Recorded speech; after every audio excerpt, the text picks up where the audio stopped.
Hey Internet, how's it going? Welcome to another episode of the John Graves Show. Talking to everybody about our wonderful, greatest anime of all time, Dragon Ball Super, and it's finally actually getting to a very interesting part in the series to where that whenever you do look at it, it's like, oh snap! It's like there's an actual super fight going on in this episode, and there's a good chance that pretty much whoever Goku fights, that they're pretty much just going to decimate their ass, you know.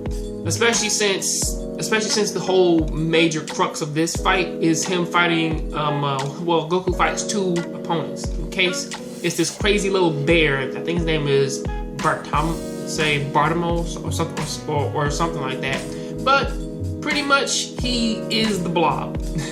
Every single attack in which that Goku hits him with, either it teleports to another dimension as what Jocko says, or that he just has a very, very, very crazy barrier around his body, which kind of makes it so that any attack in which that Goku hits him with physically, it's not going to do anything to him. And pretty much, it was actually kind of funny that Goku kind of blamed his like inadequate combat prowess based upon like, well, now I was just hungry. I just didn't like digest the meat a lot.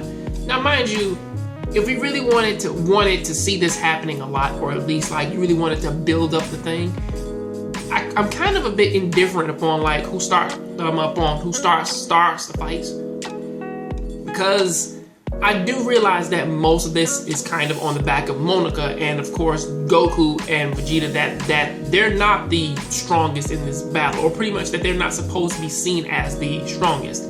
But you actually take into consideration that we've actually seen these characters train for so long, I kind of wouldn't expect to see Goku fighting in the first or second round.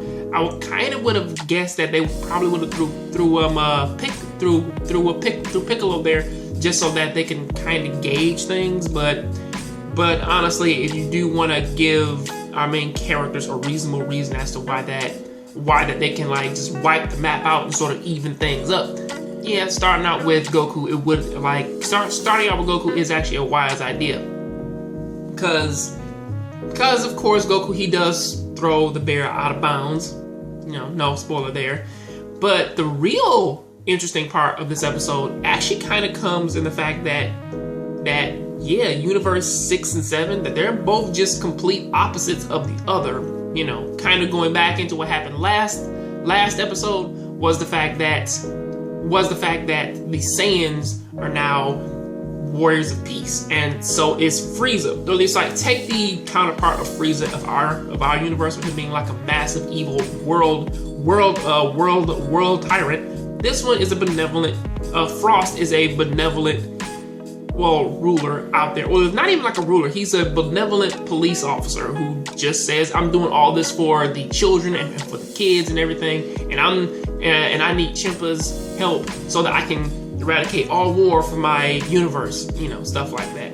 And even though he does put up a good fight against Goku, or at the very least he kind of hits him a little bit and stuff like that, and it kind of actually seems to do a little bit of damage, and they go back and forth.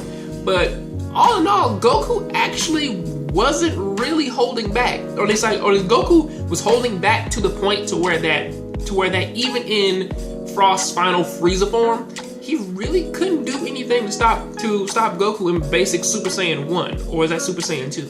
Well, either way, he couldn't stop him in the Super Saiyan mode, which actually kind of threw off a lot of people from the Universe 6 side, because of course Chippa, he didn't even know that Super Saiyans that they could transform, or that anybody there could. So, you know, honestly, I am a bit curious as to how Goku actually lost this fight. Maybe just a random hit of narcolepsy, but as it stands though, it's like, well, Goku probably could have, or at least it's a good thing that they did eliminate Goku when they did, because there's a good chance that they may only have one fighter who probably could have even stood up to him, which may be alternate meta cooler, because he seems to be the one character out there who kind of looks at Goku's power and just seems to be uninterested by it. So that is something to sort of take into consideration. Please tell me what you think about this down there in the comment section. I'll catch you guys on the next John Grave Show. Please keep watching anime, keep playing video games.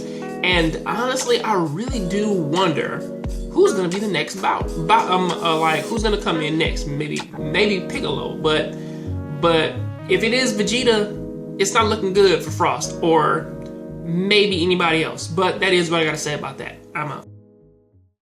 Hey internet, thank you for watching that video. If you like what I'm doing on here, please show me a little bit of support. Like my video, go ahead and subscribe and share this video with some of your friends.